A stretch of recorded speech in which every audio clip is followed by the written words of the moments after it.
ராஜேந்திர சோழன். அவரால் உருவாக்கப்பட்ட சாம்ராஜ்யம் தான்.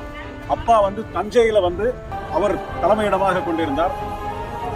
அவருடைய மகனான ராஜேந்திர சோழன் புதியதொரு நகரத்தை உருவாக்கி கங்கை கொண்ட சோழபுரத்தில் அப்பா கட்டியது போல இல்லாமல் இந்த இடத்துல தஞ்சை பெருவுடையார் கோவில் எப்படி வானலாவி உயர்ந்து இருக்குமோ அதை போல அல்லாமல் சற்று உயரம் குறைவாக, அதே போல இங்கே உள்ள பிரகதீஸ்வரர்களுடைய சுவாமியினுடைய சிலையும் பார்த்தீர்கள் என்று சொன்னால் இங்கே ஆவுடையார் பெரியதாக இருக்கும், வானம் சிறியதாக இருக்கும்.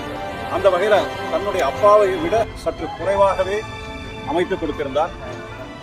அவருடைய 1000வது ஆண்டு கடற்படை அமைத்தது, இந்த புதிய நகரத்தை உருவாக்கியது போன்ற பல்வேறு விஷயங்களை பறைசாற்றும் விதமாக தான் பாரத பிரதமர் திரு நரேந்திர மோடி அவர்கள் அவருடைய நினைவை போற்றும் வகையிலே நாணயம் ஒன்றையும் வெளியிட இருக்கின்றார்கள். வரக்கூடிய 27ஆம் தேதி நாம் அனைவரும் இங்கு சோழன் ராஜேந்திர சோழனுடைய பெருமையை உலகறிய செய்ய இருக்கின்ற இந்த ஒரு நிகழ்வில் நாமும் கலந்து கொள்வோம். தமிழரின் பெருமையை பறைசாற்றுவோம்.